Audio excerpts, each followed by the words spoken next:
Welcome to साथ शिक्षा। I am Sumit सानू। इस वोकैबलाइट में हम ऐसे वोकैबलरी डिस्कस करेंगे जो सभी कॉम्पिटिटिव एग्जामिनेशंस के लिए इंपॉर्टेंट है और आपको इससे स्पोकन इंग्लिश में भी हेल्प मिलेगी। वोकैबलरीज 3 कैटेगरीज में होंगी। फर्स्ट, जनरल वोकैबलरी जो आपके एग्जाम्स में synonyms, antonyms and misspelled के रूप में आते हैं। Second, one word substitutions and third, idioms and phrases.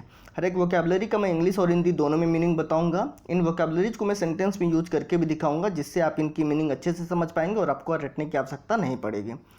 तो आप इस वीडियो को लास्ट तक देखिए। वीडियो को लास्ट में मैं आपसे एक क्वेश्चन पूछूंगा जिसका जवाब आपको कमेंट बॉक्स में देना है। इस वोकैबलाइट की पीडीएफ का लिंक मैंने वीडियो के डिस्क्रिप्शन में दे दिया है, तो उस लिंक पर क्लिक करके आप पीडीएफ ओपन कर सकते हैं। तो चलिए स्टार्ट करते हैं। First word is veneration. VENERATION। Veneration means a feeling of profound respect for someone और समथिंग, मतलब किसी के प्रति बहुत ज़्यादा आदर या श्रद्धा का भाव होना। अच्छा, इससे पहले हमने एक वर्ड पढ़ा हुआ था रिवियर। REVERE। रिवियर का मतलब किसी के प्रति बहुत ज़्यादा आदर का भाव रखना, सम्मान का भाव रखना, श्रद्धा का भाव रखना। तो रिवियर से ही बना है एक वर्ड, नाउन उसका रिवरेंस। तो वेनेरेशन और रिवरेंस दोनों एक दूसरे के सिनोनिम हैं, तो रिवरेंस को भी आप याद रखिए। सेंटेंस में देखते हैं वेनेरेशन को। A memorial was erected in veneration of the dead of both world wars. Erect का मतलब होता है किसी चीज़ को खड़ा करना, बनाना, जैसे इरेक्ट वॉल, दीवार बनाना, दीवार खड़ा करना। तो a memorial was erected in veneration of the dead of both world Wars.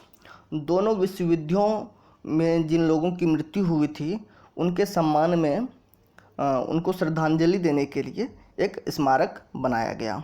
Gandhi ji became an object of veneration because of his unceasing struggle of freedom, struggle for freedom.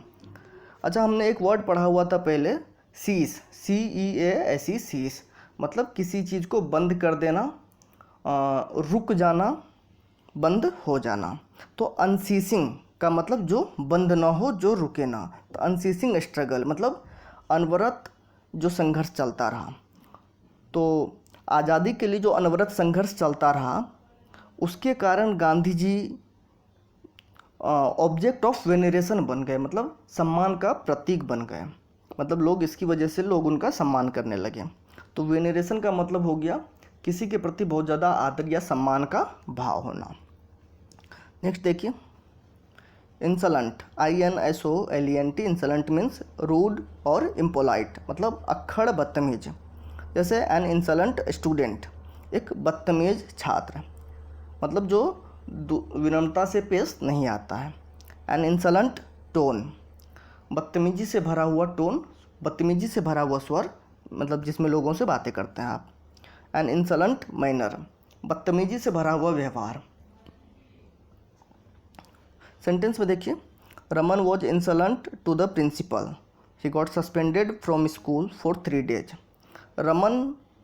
Raman ने प्रिंसिपल के साथ बदतमीजी से भरा हुआ व्यवहार किया जिसके कारण उसे स्कूल से 3 दिन के लिए सस्पेंड कर दिया गया।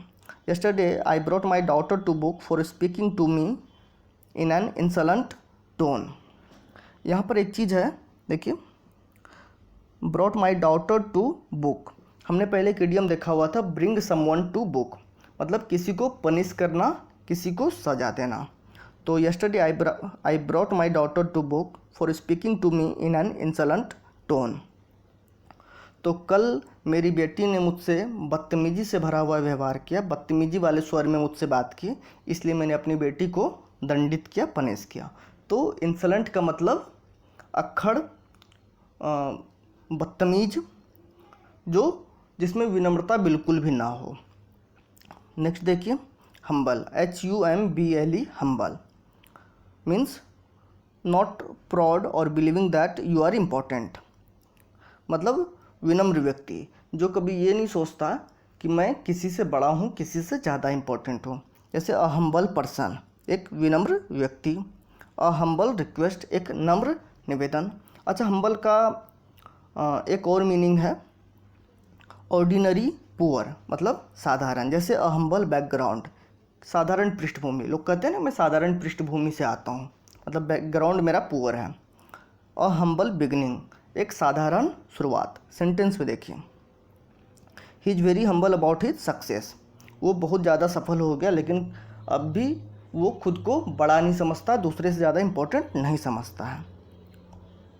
Even when she became rich and famous she never forgot her humble background. अब भी जब वो बहुत ज़्यादा रिच और फेमस हो गई है, फिर भी वो अपने साधारण पृष्ठभूमि को नहीं भूली, जिस पृष्ठभूमि से वो आई है। अच्छा, इससे पहले हमने देखा इंसोलेंट, मतलब ऐसा व्यक्ति जो बदतमीज हो, जिसमें विनम्रता बिल्कुल भी ना हो, और हम्बल का मतलब होता है विनम्र। तो देखिए, हम्बल और इंसोलेंट एक दूसरे के एंटोनिम हो गए।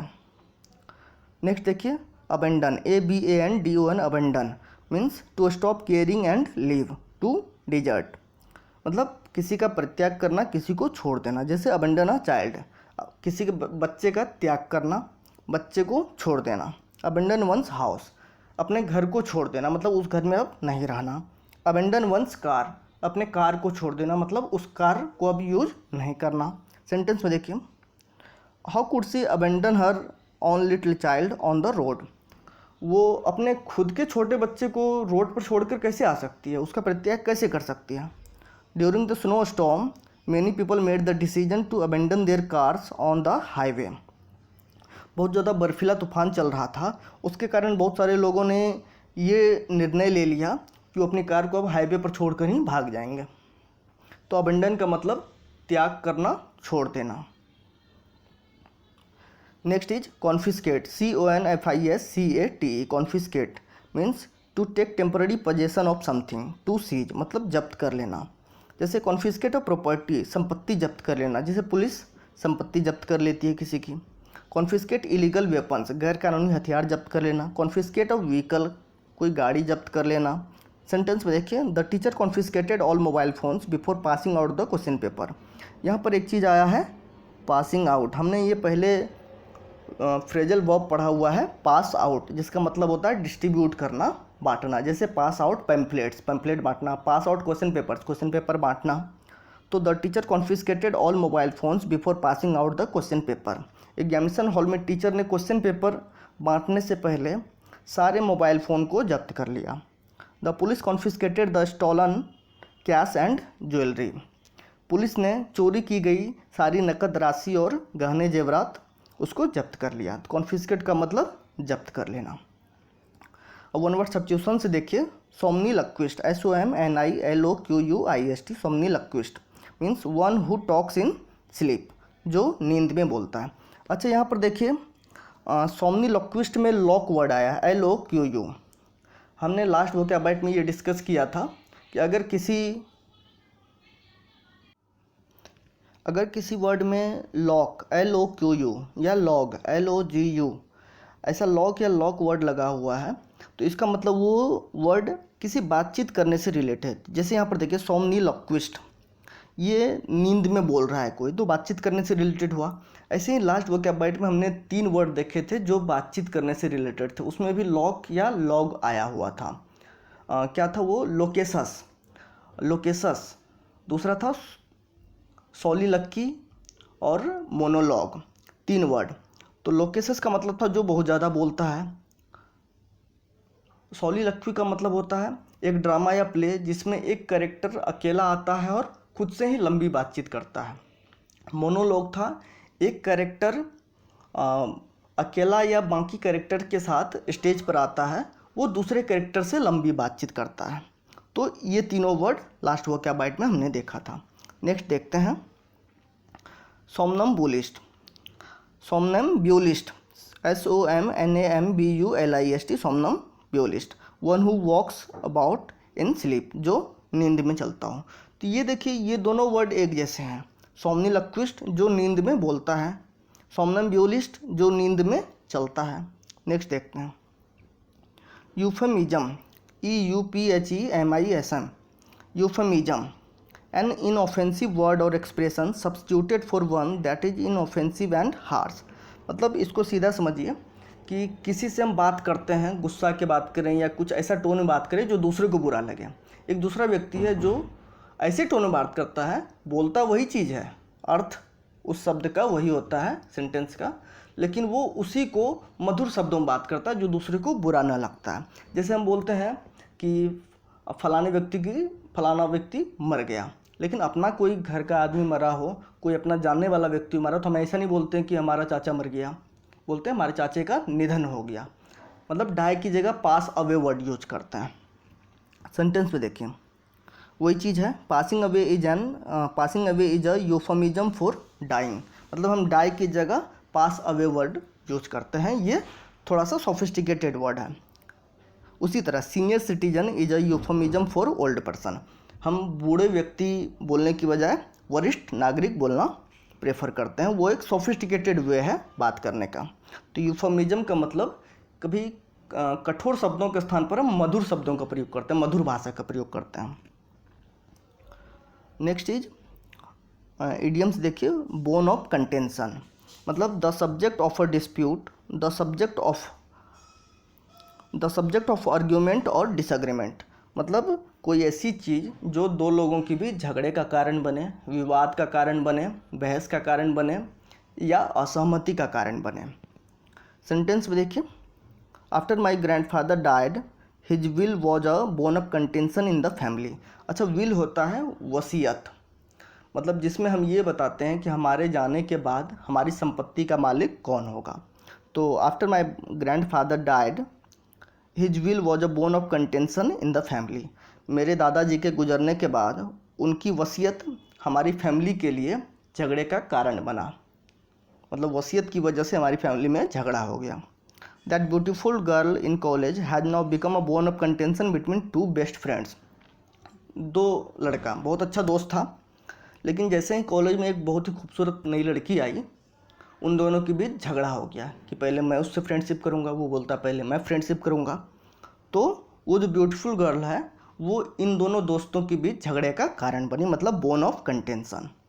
तो बोन ऑफ कंटेंशन का मतलब कोई भी ऐसी चीज़ जिससे दो लोगों के बीच झगड़ा हो जाए, बहस हो जाए, दो लोगों के बीच असहमति हो जाए। नेक्स्ट देखिए, टू फील ब्लू, मतलब टू फील सैड और डिप्रेस्ड, उदास दिखना। सेंटेंस में देखिए, I have been feeling blue ever since I have heard that my daughter would be moving abroad for good.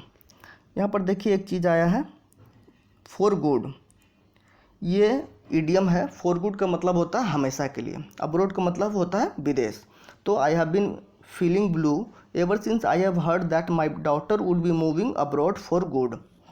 जब से मैंने ये सुना कि मेरी बेटी हमेशा के लिए विदेश जा रही है, तब से मैं दुखी रह रहा हूँ, उदास रह रहा हूँ। You look like you feel blue, what's wrong. तुम बहुत उदास लग रहे हो, क्या बात है। अब लास्ट वीडियो के क्वेश्चन का आंसर। क्वेश्चन था choose the correctly spelled word. 4 option दिए हुए थे, जिस भी ऑप्शन का स्पेलिंग सही था वो आपको लिखना था। तो third option is the right answer. अब आपके लिए आज का question, one who talks a lot is called. आपके पास 4 ऑप्शन है, glutton, gourmand, loquacious and taciturn. इन चारों में से जो भी सही आंसर होगा वो आपको कमेंट बॉक्स में लिखना है। अच्छा, इस वोकैबुलरी में हमने जितने भी वोकैबुलरी डिस्कस किए हैं उनमें से मोस्टली किसी न किसी एग्जाम्स में पहले पूछे जा चुके हैं, इसलिए ये सब इम्पॉर्टेंट है। इन्हें आप वीडियो की PDF से नोट करके रिवीजन करते रहिए, और यही रीज़न है कि मैंने हर एक वीडियो के साथ उसका PDF जरूर दिया है। ये वीडियो आपको कैसा लगा हमें कमेंट करके ज़रूर बताइए। अगर इस वीडियो से आपको आपके स्टडी में हेल्प मिली तो इसे लाइक करके अपने दोस्तों के साथ शेयर कीजिए, और अगर अब तक भी आपने सार्थ शिक्षा को सब्सक्राइब नहीं किया है तो सब्सक्राइब करके बेल आइकन प्रेस कर लीजिए, ताकि आपको नेक्स्ट वीडियो की नोटिफिकेशन मिलती रहे। Thanks for watching.